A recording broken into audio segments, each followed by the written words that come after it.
पुणे में एक बड़े समाजसेवी नरेंद्र दाभोलकर की गोली मारकर हत्या कर दी गई। दाभोलकर अंधश्रद्धा निर्मूलन समिति चलाते थे। दाभोलकर की हत्या पुणे के ओंकारेश्वर मंदिर के पास हुई। ये हौसला कैसे झुके, ये आरज़ू कैसे रुके, ये हौसला कैसे झुके, ये आरज़ू कैसे रुके।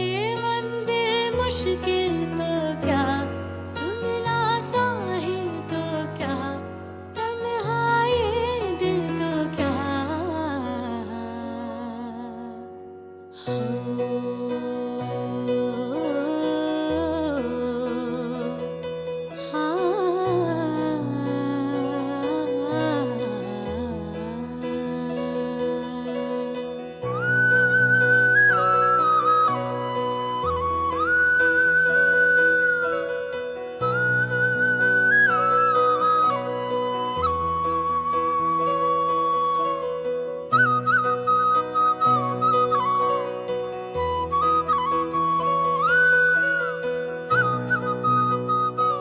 Dr. Narendra Dabholkar dedicated his life to cultivating scientific temperament, rational thinking, and dialogue. He formed Andhashraddha Nirmulan Samiti to fight forces in the society who exploit people's superstitions for power and money. Today, I speak to his son, Hamid Dabholkar. Hamid is himself trained in psychiatry. He's now dedicated his life to pursuing his father's mission. So over to Hamid Dabholkar. So hello, Hamid. Hi, Uday sir. Nice to meet you. And nice to meet you. I don't know if I have met you ever, but I have always heard about you. No, we have not met yet, but I had honor and privilege to meet late Nana. As I wrote to you earlier, he had been to Satara to inaugurate our de-addiction center. That was way back, I think, 30 years back. Right. I was around 15, 16 years old then. So I had that vivid memory. As you know, this year is Nana's birth centenary. Yeah. And a lot of his friends in the socialist movement or social justice movement are celebrating his life. Yeah. But what I decided is that it is not his life alone that has influenced my thoughts and ideas. Yeah. It is an entire community of people who were inspired by the post-independence idealism. Yeah. And they all supported each other through good times, bad times. And they had dreams for India. Yeah. They had creative imagination for India, and they worked hard at grassroots level. Yeah. So instead of celebrating one person's life, I want to celebrate everybody who worked together for the future of India. That's really a fantastic idea. So yes, they did something great, but we have to create a new dialogue with new generation, younger generation, in their language, in a way that understands in the social situation that emerges in a new way. And so I think that is why a conversation between you and I hope, will find interest to the younger generation, next generation, and the generation after next. Let's hope so. Yeah. So I want to start with one question. You see this image behind me. Yeah. And it looks like an exhibition. Can you tell me what is this exhibition about? Actually, I am surprised to see this on your background. So obviously you are a tech-savvy person, but this is a still from the exhibition that friends of Dr. Narendra Dabholkar created, and the name of that exhibition itself is very telling. It's We Are on Trial. So basically, there are few journalists led by Alka Dhupkar, who works with Times of India, and her friends. They thought that it's very important for the future generations, like very similar to this program. The future generation should know about Dr. Narendra Dabholkar's life and work. And many a times, what they realize while doing journalism, the new generation, especially that is coming forward, many a times they just know about his assassination and he was doing something good for society, but they don't know what all those things were. So they took help from JJ School of Art, artists, students, and they on their own came up with this brilliant exhibition, which we have now showcased in almost 8 or 10 places in Maharashtra.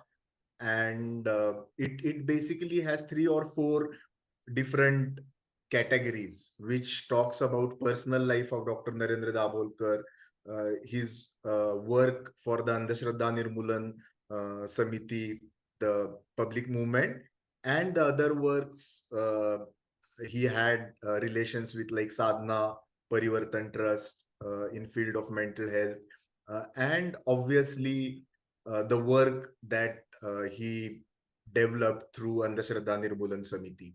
So Nasruddin Shah inaugurated the first exhibition in Mumbai, and now we are taking it across Maharashtra, and we hope that at some point of a time we have invitations from other states in Maharashtra also.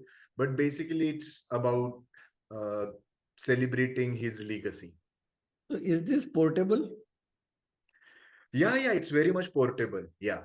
Achha, so it can be like packed in boxes and Yeah, taken it can be packed in one big truck, Hmm. and then we have come up with a ways to install it and then repack it. And the local Anis units, which we have across Maharashtra, they generally take initiative in putting up this exhibition at their places. Tell me a little bit about that tree in the background. What is that tree? That's actually a funny idea. This is that tree is basically like a mind map. So what all words those come to your mind when we talk about superstitions or andhashraddha, and there are so many shades of things which come to our mind, and from different educational background, from different cultural background. Obviously there are it's a huge kind of a scope of words those come to our mind generally when we talk about superstition, and those are portrayed there where people can basically understand the scope. Many a times we believe that superstition eradication it's like only restricted to people who are so-called superstitious and believe in supernatural power, but it's actually related to all of us. It's about belief systems, and I think that tree portrays the diversity of uh, the belief systems which can be exploited and the words related to those belief systems. Fantastic. So this takes me to my first prepared question. Now, much of your father's work was in Maharashtra, and of course, it has now spread like fire to many other places. So I want to go to the language, the word Andhashraddha, because when you say it in English as superstition, it's very clear. But when you say Andhashraddha, for people can mistake it between Shraddha and Andhashraddha. So is there a difference between Shraddha and Andhashraddha?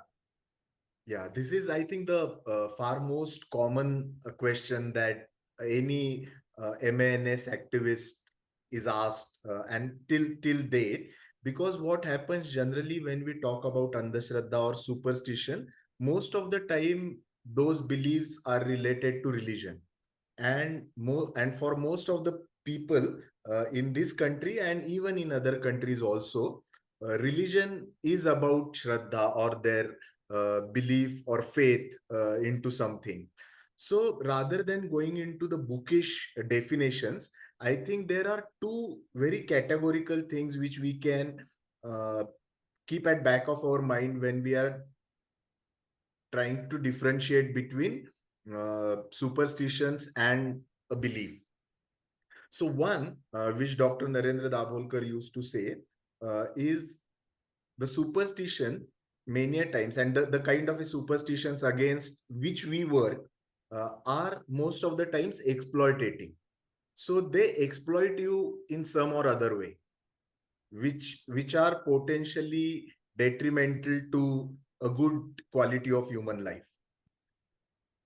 But when we talk about a belief, most of the times, though it doesn't have a scientific cause and effect relationship which can be clearly explained, what my father used to say and what has been quoted earlier also is that it should basically evolve you as a human being. So if you say that you have a belief in humanity, or if you have belief that the truth will prevail, if we go and try to find out the cause and effect relationship throughout the history of humankind, most of the times we won't get any logical backup for this kind of belief. But the belief basically is helping us to become a better human being.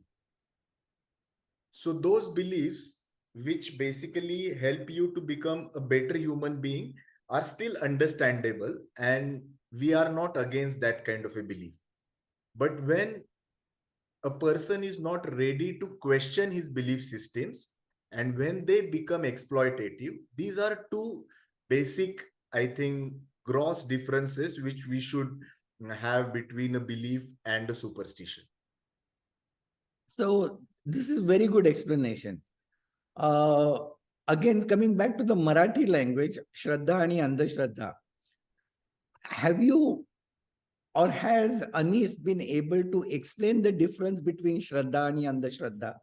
And the idea that Andhashraddha is basically founded on the refusal to engage in a dialogue and question one's belief. Yeah. And Shraddha can remain if you have questioned your beliefs and Yeah. continued to remain with that belief. Correct? Yeah. So, how successful have you been in rationalizing through a dialogue with people? See, what we have realized over a period of last almost 35 years, since when MANS, now I think I will refer it Maharashtra Andhashraddha Nirmulan Samiti as MANS throughout this dialogue, has been working in Maharashtra. And even after brutal assassination of Dr. Narendra Dabholkar, it's almost 10 years that we still have our presence on ground.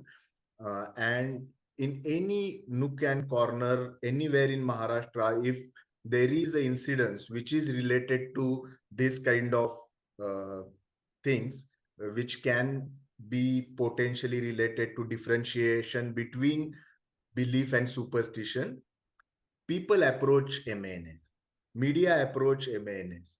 The politicians and social sphere expect that what MANS wants to say about these issues. And I think that's in a way is a testimony that the culture of Maharashtra has accepted this debate. So despite of the brutal assassination of Dr. Narendra Dabholkar, which was obviously targeted to silencing the voice of MANS, the movement has persisted. And that itself, I think, is an indication that people have accepted the stance we have about these issues. Obviously, there are continuous efforts to malign image of MANS, spread rumors about us, and many a times those camps who actually don't want this kind of culture to prevail in India, they actually paraphrase MANS as Shraddha Nirmulan Samiti, or specifically related to Hindu Shraddha Nirmulan Samiti. But I think there is a great support also, which is coming from the ground for these thoughts. And I think the core differentiation, which actually has helped us to develop this dialogue, and which is the difference between the atheist movement of West and even in India and MANS. So most of the atheist movements in West as well as in India, they have this prerequisite that you should not believe in God, existence of God and religion to become member of those movements.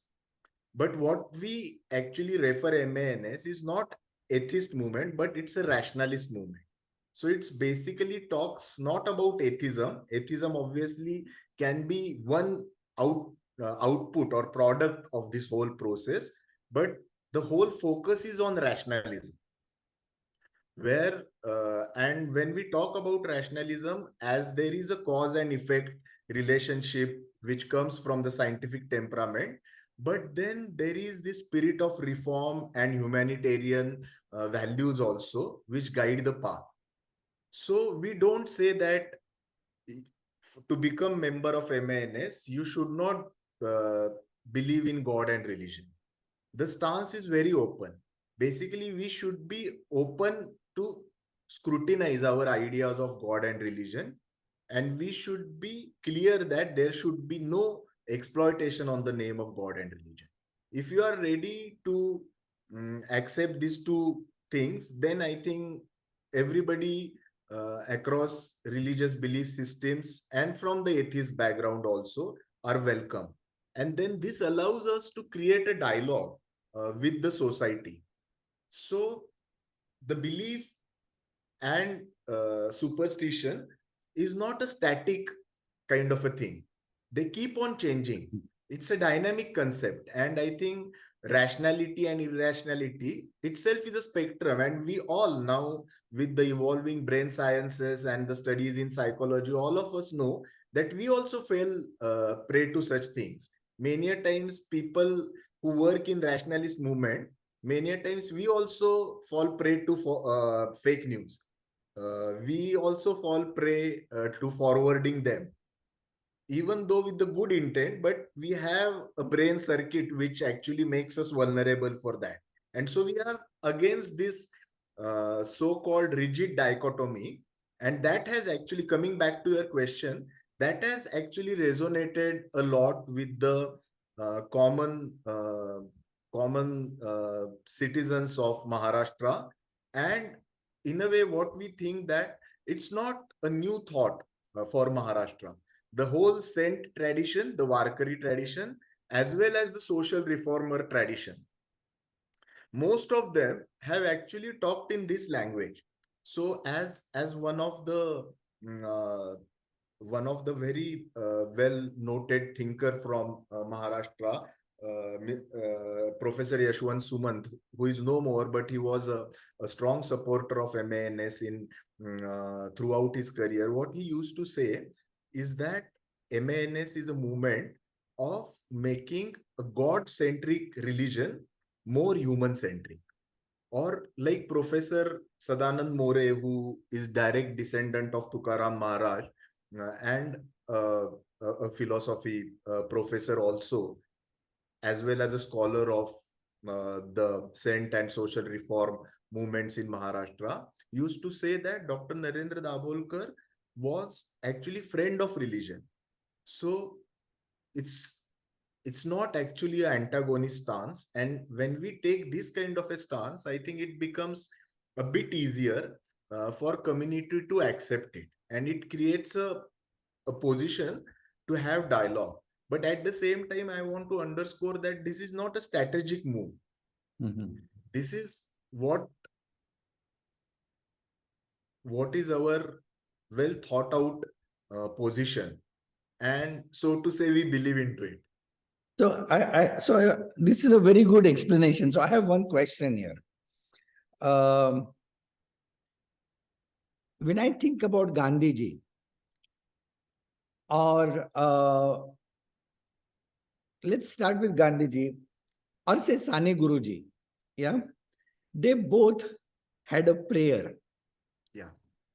Singing a prayer was a part of their societal transformation process.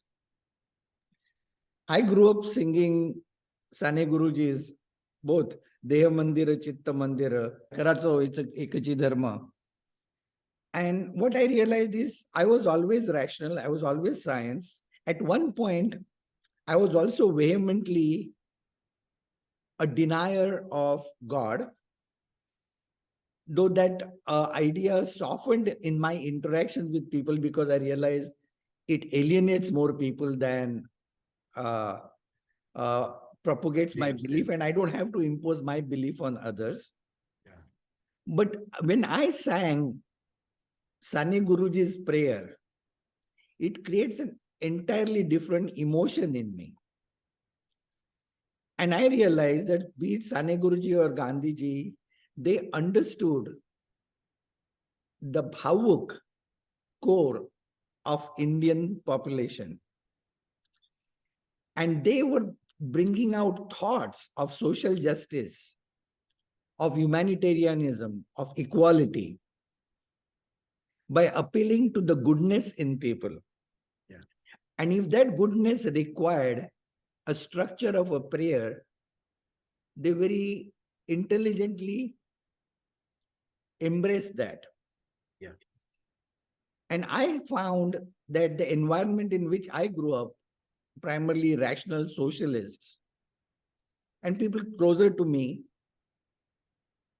stayed away from that, the religious core of Indian society, because they didn't believe in it. They didn't necessarily accommodate other people's beliefs. And I'm seeing a refreshing approach in what Narendra Dabholkar did, and what you are saying is that you're only inviting people, respecting that their religious core or their beliefs, just asking them to be alert to that belief not being exploited by other people. Yeah. Correct?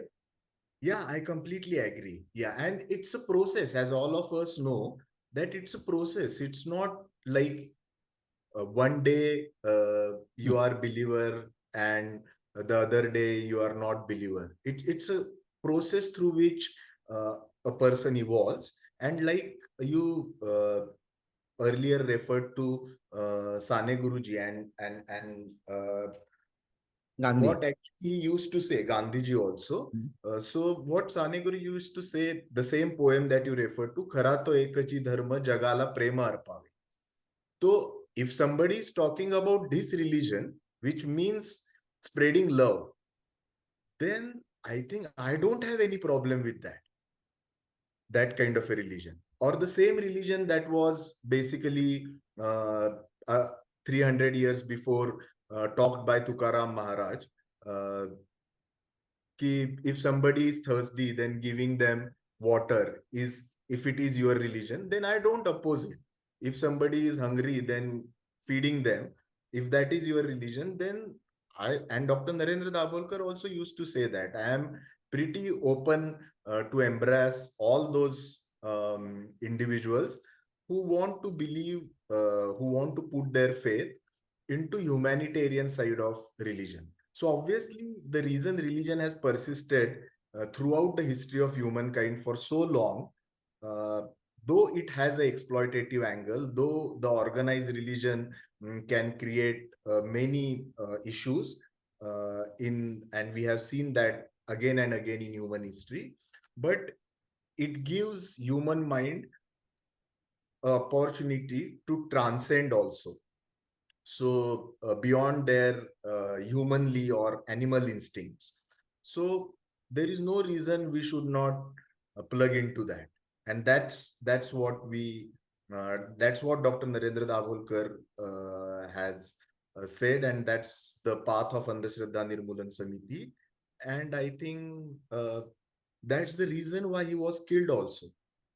Because see, for an atheist, the the people who basically want to propagate their ideas of supremacy or want to exploit people on the name of religion have a very clear understanding that people who are against God and religion, they are not afraid of, because they know that they can't get connected with masses.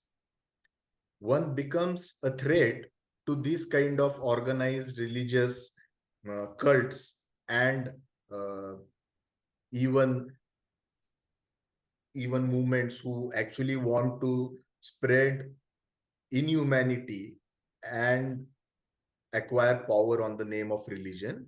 The people who can connect with masses and they want to help society to reinterpret that the way they approach God and religion, they are considered more dangerous by these forces throughout the history.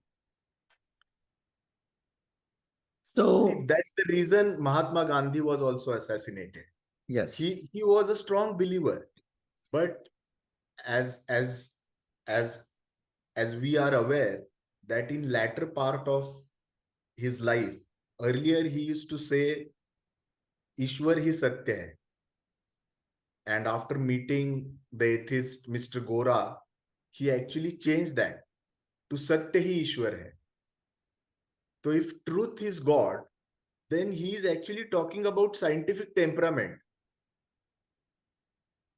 He just using religion as a externality, but the core search that he has for is about scientific temperament. If things are not holding up against the truth, then even if it is called as God, then he is ready to revise his idea of God.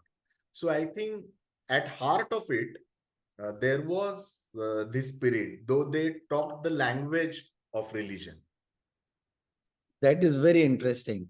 So, another question comes to my mind is, in this exploitative structure of our society, where certain people who exploit people's superstition for their economic gain, their power in the society, in the community, at one hand, you can see them visibly as people who do jadoo tona, people who come to your door and do all kinds of rituals and exploit you. But what about people who hold rituals, who are present in our surroundings, in our families, in our friend circles? How do you recognize them, and how do you help people recognize them? And how do you create a dialogue with them? So, And what understand? who is your target? Is your target visible people or the invisible people? So basically, what we think that our target is young generation. Dr. Narendra Dabholkar also used to say that for those for whom the belief systems are already formed and they are hardened up, it's very difficult for them to learn how to challenge. It's not impossible, but very difficult for them to learn how to challenge those belief systems and bring in that neutrality which needs to challenge your belief systems, and then tolerate the anxieties those come with questioning your belief systems, because those belief systems are there, those rituals are there for a reason. They are helping that individual to cope with uncertainties of daily life. So if we look at the rituals also, most of the rituals in our society are around either birth or death or marriage, where there is a transition in life and then uncertainty kicks in. So what MANS doesn't want to do is take out their support without offering them any other better way to cope with realities. So what Dr. Narendra Dabholkar used to say, and I'll first state it in Marathi and then try and translate it in English, is अंधश्रद्धा निर्मूलनासाठी क्रोधापेक्षा करुणेची आणि उपहासापेक्षा आपुलकीची जास्त गरज आहे. So it's basically not about transforming individuals and society is basically about helping them to understand that this is the better way of living life. So we don't want to ridicule anybody. We don't want to blame people unless and until they are involved into frankly exploitative things and exploiting people on the name of God and religion. So obviously for that, now we have this Anti-Black Magic Act, which clearly delineates between what is punishable offense and what is not. So if you are exploiting anybody on the name of God and religion or supernatural powers, then that's a punishable offense in Maharashtra. All other things which are not falling into this category are open for discussions. And we understand that these are very strongly held belief systems and people take time to start challenging them. So the whole focus is basically on young people. So right from the beginning, from the school days, from the college days, they start uh, developing, inculcating the scientific approach towards the life. So superstition eradication is only one part of the whole movement. What Dr. Narendra Dabholkar actually, or so to say, it's a in a way negative target where you want to eradicate something. Actual positive target of this movement is spreading scientific temperament or spreading rationalism as a outlook towards human life. So it's more of a philosophy than labeling people you are superstitious or you are not, or handing out certifications about rationality and scientific temper. So we want to engage with dialogue with people and help them to understand that this is a better way of living human life. So I like what you said, and I want to just build on that. Amongst the various words you used or we used uh, in our dialogue, not just here, but also with people who think like us, the words like rationality, the words like questioning, the words like secular, liberal, have been actually tagged as negative in today's environment, right? Yeah. But one word that has not been tagged yet and defamed is dialogue, right? Well, how can you defame dialogue? Yeah. So, can you talk a little bit about how does the use of the word dialogue? What are your thoughts on it? Are you able to invite people to a dialogue? And how do you get people separate from being skeptical about concepts like secular, liberal, rational, if they hold those grudge against those ideas and still invite them to a dialogue and question each other's beliefs? Yeah, so basically, I think the same stance that we talked about of MANS, which is actually stance of Indian Constitution, that you are not saying that you are against the God and religion. You have your liberty to choose your belief system, your religion, the God you want to believe into or not. But you are expected at the same time by your constitutional duty to question things, to have scientific temperament and spirit of reform. So basically the whole dialogue happens around that, like what Baba Saheb Ambedkar used to say, and Dr. Narendra Dabholkar has also quoted him many a times. It's like testing for gold. So the test for gold is that you put it to the trial by fire. So if it is burned, then obviously it is not gold. So you should not be worried about putting it to trial by fire. And if it survives the fire, then I think there is nothing to lose. So this is, I think, the spirit of the MANS work. Like, I'll give you an example. Uh, the whole movement of, like, as we are talking, the whole Maharashtra is celebrating Ganesh festival. And the whole environment friendly Ganesha movement built by Maharashtra Andhashraddha Nirmulan Samiti over period of last 30 years has now become a state adopted policy. So when 30 years back we started this dialogue, that it's not about, we are not talking about whether you should observe, you should celebrate Ganesh festival or not. What we are discussing is, let's make the Ganesh festival more environment friendly. If we are putting so much of plaster of Paris in our live water streams, then obviously it's going to hurt all of us. So let's start questioning that. So obviously there was a lot of vehement opposition in the first phase of this movement.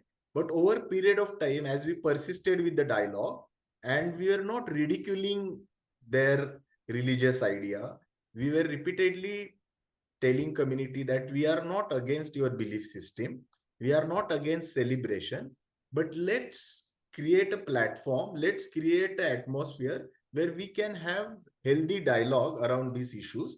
And what we have learned over a period of time, that people understood that this is beneficial. This is beneficial to all of us. And I think the whole journey of the progress of humankind, as Tarkatirtha Lakshman Shastri Joshi, one of the stalwart scholars from Maharashtra, had said that धर्मचिकित्सा ही सगळ्या मानवी प्रगतीचं पहिलं पाऊल आहे. When we start, because religion has or has worked as a backbone to human society for centuries. So the religious beliefs, unless and until we start questioning religious beliefs and develop an atmosphere, an ambience, a society, a culture where this kind of dialogue is possible, without that there can't be any progress. So whatever progress has happened in the history of humankind, most of those beliefs which were challenged were religious ones, basically to create that space, and then it doesn't get restricted only to religion. Then you can't expand it. Then obviously it has, when you start talking about environment, you just can't talk about environment in Ganesh festival. Obviously the positive side also at some point of a time needs to kick in. Last month, I attended a dance performance by Mallika Sarabhai. And this was during Durga Puja in a Bengali community. And in her innovative dance performance, she represented a fresh perspective of Draupadi, Sita, and Ahilya. And Savitri, of course. And she basically got the audience to think about those stories from their perspective. And I was watching the audience. They were there for a religious congregation. And here Mallika was provoking them to think beyond the commonly accepted narratives of these stories and bring to surface the independence and the unique personality of these women and some of the injustice done to them in the narratives and in the social mind also. And what was amazing is that through this kind of a creative performance, the audience was receiving it, they were appreciating it, and they applauded it at the end. And I'm sure out of those 300-400 people who were sitting in audience, even if 10 people went and started thinking about, oh, Sati Savitri never went Sati. Actually, she was a strong woman who tricked even the gods in saving her husband. Or that Draupadi had her own personality. All of those things that raises questions about the things we take for granted is a perfect example of what you're saying is, yes, we need to challenge our narratives even if it means just to understand them better and understand the characters. Yeah, I agree. And the process, and actually it's very counterintuitive, means it's actually very common sense. You can't fight indoctrination or radicalization by indoctrination and radicalization. Indoctrination and radicalization can only be fought through an open dialogue.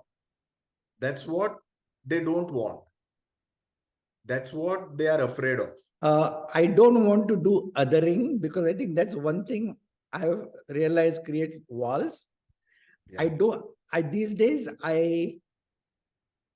avoid using the word they and us, Okay, because that is not conducive to a dialogue. I agree. Yeah, and because then they use the word they, so we start using the word they. Why not just talk about us Us. with different Yeah, beliefs, and let's come to a table for a dialogue? I yeah. will listen to you, you listen to me, and let us challenge. I'm open to my beliefs being challenged, and I'm open to tempering my aggressive behavior towards you Yeah, if we can find a common way of even arguing I and agree. discussing with each other. I agree. So I want to go on a personal side. Both you and I have inherited a legacy that can be overbearing as a human being, as a child, right? So two, three things. My purpose is to understand your growth, both emotional and intellectual growth as an individual, not as son of Narendra Dabholkar. So in that process, my first question is, what did you feel open and comfortable in arguing and challenging your father's beliefs? Yeah, yeah, very much. So I think, yeah, in our family, me, my sister, my mom, all of us were, I think, harshest of his critics, and he was very open for criticism. And we also enjoyed criticizing him a lot. At the same time, I think right from the beginning, right from the age, um, uh, since when I started understanding the whole thing in a bit better way. Fortunately for me, I think the whole family, uh, as you also must have experienced uh, as a family member, as a son, daughter, when people like my father or Nana, they are like an absent father. From a psychologist, psychiatrist perspective. So I think what your mother, what your uncles, aunts, extended family talk about them, and the society talks about them, obviously creates a huge impact on the growing mind. I'm a trained psychiatrist, so at some point of a time, I started realizing or interpreting all these things, and I think that's helping me maybe to put these things in words. But I think that was very beneficial for me. The extended family support, my mother's brother, my maternal grandmother and grandfather, then my extended family. So the way they talked about him, the way they respected him, and the way they supported the cause he stood for, I think that had a huge impact as a child on me. And naturally, I think the way uh, he also used to behave, that he never ever told me or Mukta how we should think or how we should behave. So whatever we learned was just through observation. And I think that was the best thing that happened to us. Never ever anybody in our family, though they had differences of opinion, like my mother's parents, my maternal grandfather and grandmother, with my mama, they came to stay with us when my father decided to devote his full time to the social activities. And they were strong believers. So we had they had their Devghar in our family, in our house. My mother was strong believer. Over period of time she changed. My mama is still a strong believer, and I think it was not at all an issue, because people intuitively realized that this is not what Andhashraddha Nirmoolan Samiti is about. So I think fortunately in those days, the society also was not that polarized like the one we have. And that actually helped us as growing, because these questions, we had differences of opinion with him, but not about ideology.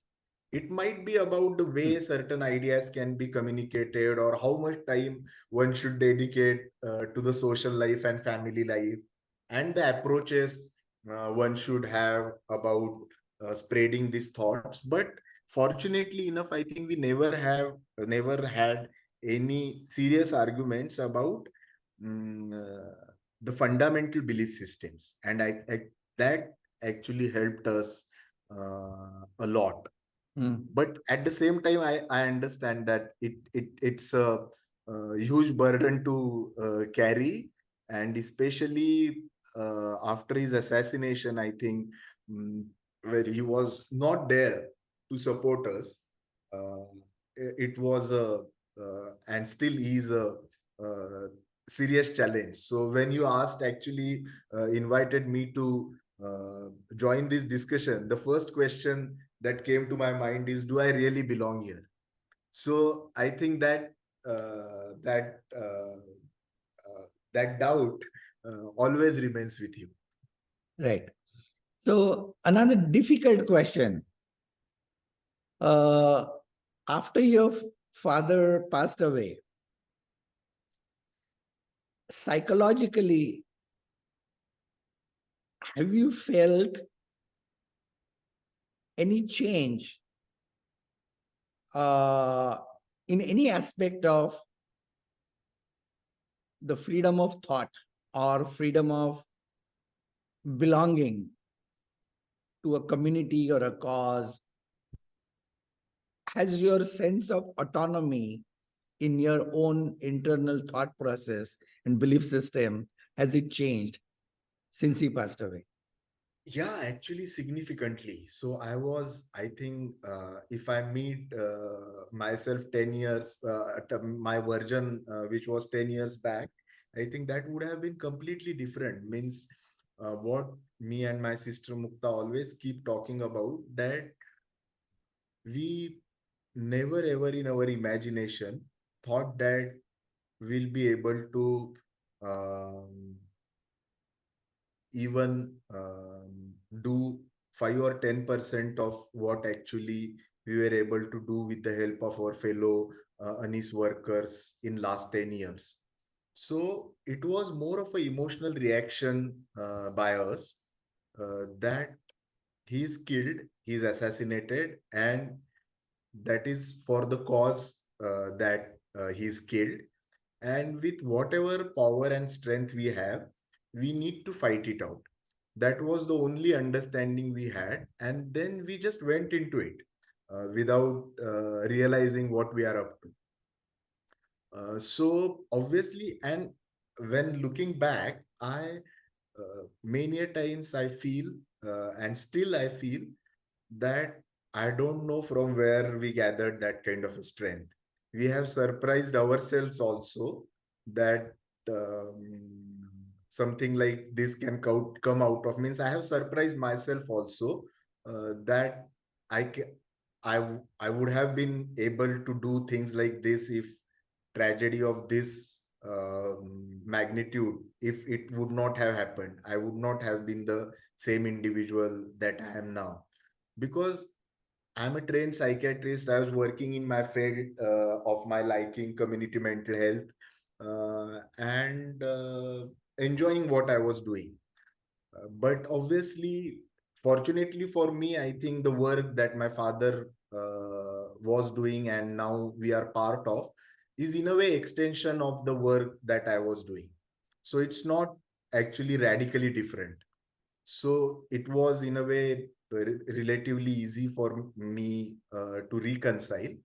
But I think right from the way one thinks, right from the way one expresses, right from the way uh, one handles or one interacts with other fellow workers, and all the dynamics those come with handling such a sensitive issue open in community in an era where I think anything which we talk can be potentially life threatening is a serious risk. And I think that has changed my personality significantly.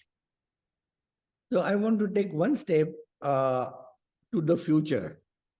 Imagine 2 or 3 generations from now, uh, your or our mission of eradicating Andhashraddha is complete. We've achieved full success. And that world of that imagination, that society of imagination, what are the qualities and character? What do you see in that world? What does that look like? What does that feel like? How does it feel different from the world we live in? Yeah, actually, over a period of time, this is quite recent realization to me, and I think I would not have realized these many things at my age. Maybe if I would not have been pushed into this scenario, but Dr. Narendra Dabholkar actually has written in one of his last written articles where he has called this journey as a journey without end, एक न संपणारा प्रवास.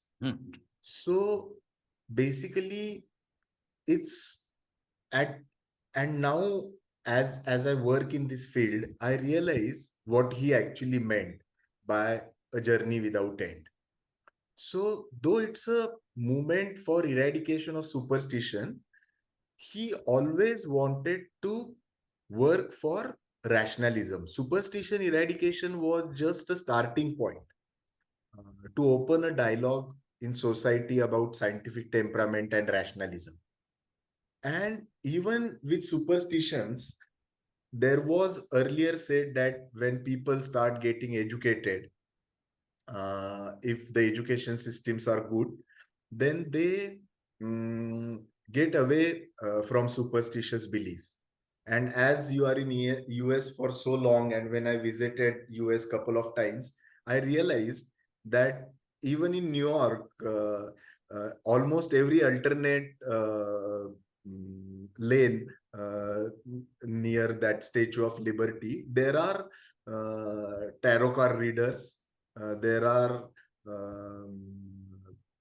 so many fraudulent Reiki masters and so many fraudulent practices happening around the name of though obviously they can't be called as religious superstitions, but they are like a different way of different packaging of superstitious behaviors. To answer the question that you asked, what I realize that these, and as being a psychiatrist who studies human mind, and I have a keen interest in evolution of human mind and other things, what over a period of time I have started realizing what my father meant by endless journey.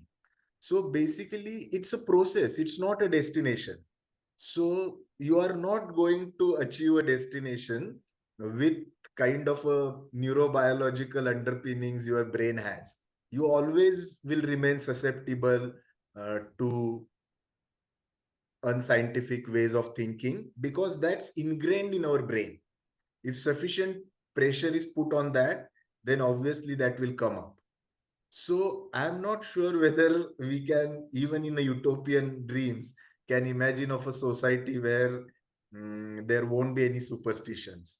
But yes, we can definitely think of a society which will be more rational, more human, and at the same time, don't forget that it's a journey of ourselves also, our families also on that path, which actually doesn't have a well-defined destination. What are the rewards on that journey? That I think the day in and day out, the joy of doing it is itself a reward.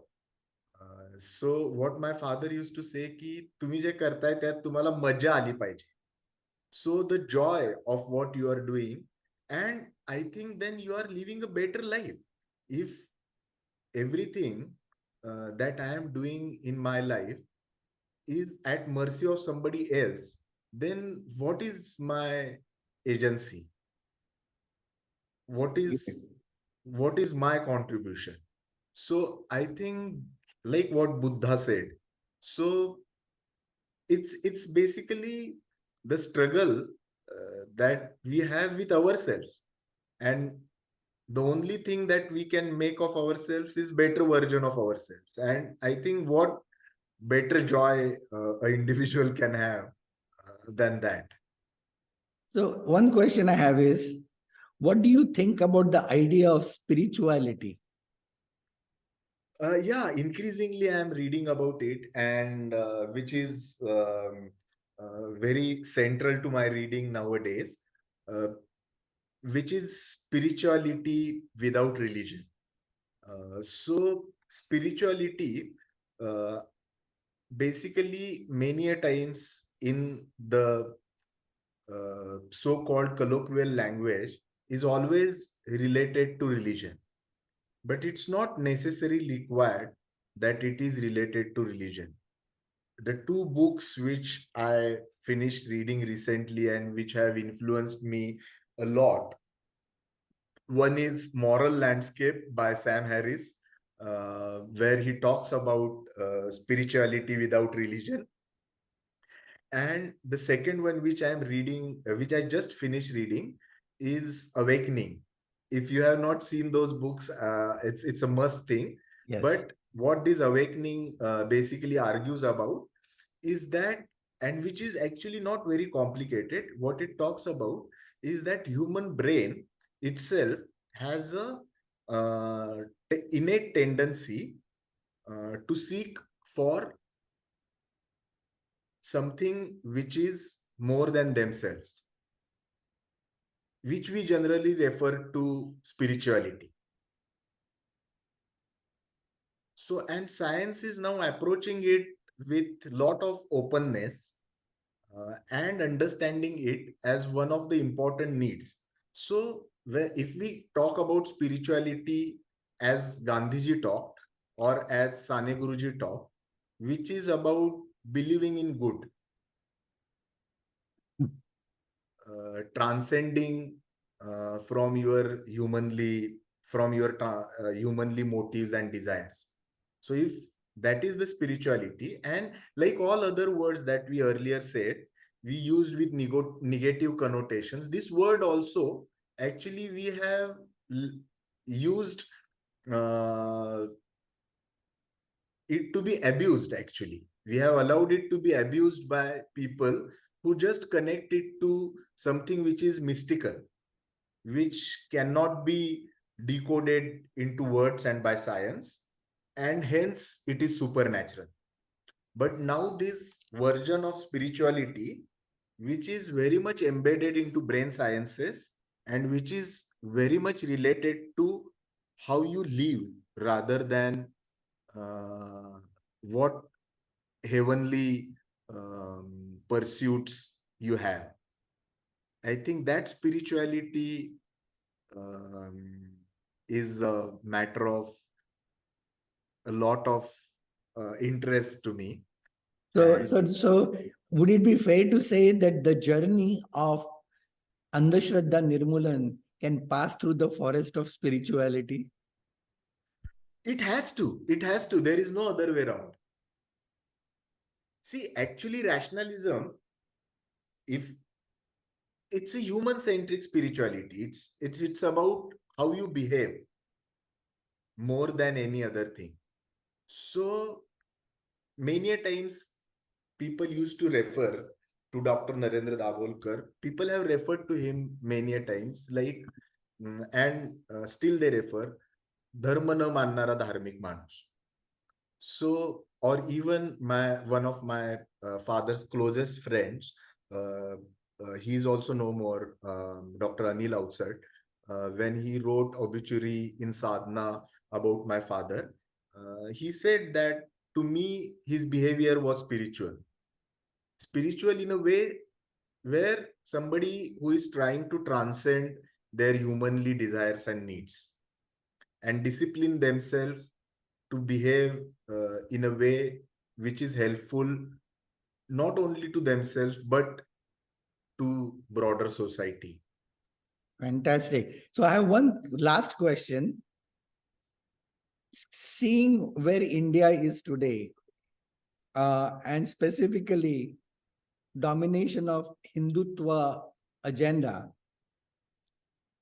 do you have hope that the cause that your father pursued, the new awakening that you are trying to create in the society, with almost like a double side of having rational dialogue at the same time seeking spiritual awakening, do you have hope for that kind of a possibility? Yeah, we are very helpful. I think, see, who will receive claim for that is a different story. But I think that's how human race has evolved in past also. So for most of the reformers, I think their ideas uh, are never valued in their lifetimes. So if we want to work in this sphere, then obviously one should be prepared that uh, they are not, means that has not happened with Ambedkar, that has not happened with Phule, that has not happened with anybody else we know. And obviously those were the such tall examples. Compared to that, I think people like me are in their capacity and imagination nowhere. But I think what we have on our side is definitely the history. See, this country has, and many times I keep on listening this kind of simple common sense observations, which I heard 2-3 years back when I also was doubting, having doubt in my mind with the same question. I had heard this conversation in Nagpur between two common people. What they were referring to, कि इस भारत में 700 साल मुगलों की सत्ता रही, 200 साल Britishers की सत्ता रही. What difference did that make? तो अभी इनके तो 10 साल ही हुए ना. So basically we are living into a country which actually lived with 700 years of Mughal rule, almost 200 years of British Raj. So this is hardly 10 years. And in that 10 years also, they have hardly 33% of the vote share of the people who are voting, which is around 70%. So it's around 20-22% people in this country, despite of all these efforts, are behind them. There are around another 80% of people who are actually not behind them. So though they are winning into the electoral politics, and though they are developing the culture of hatred and polarization, I have a strong belief that this will change. And to your point, I am discovering through these dialogues that I'm creating that so many individuals who are not in limelight are doing amazing work at grassroots level with such humanitarian, egalitarian values, selflessly, with a desire to create the kind of journeys that you're thinking about, creating dialogues, listening to people. And I think my hope is also in these people. And I'm hoping that this initiative will create an archive of stories of such people with purpose and good intentions, and maybe lead to an inspiration for future generations. Yes, I completely agree. Wonderful. Thank you very much. Thank you. हेच मुची प्रार्थनान, हेच मुचे मागणी. माणसाने माणसाशी माणसा समवागणे. हीच मुची प्रार्थनान, हेच मुचे मागणे. माणसाने माणसाशी माणसा समवागणे.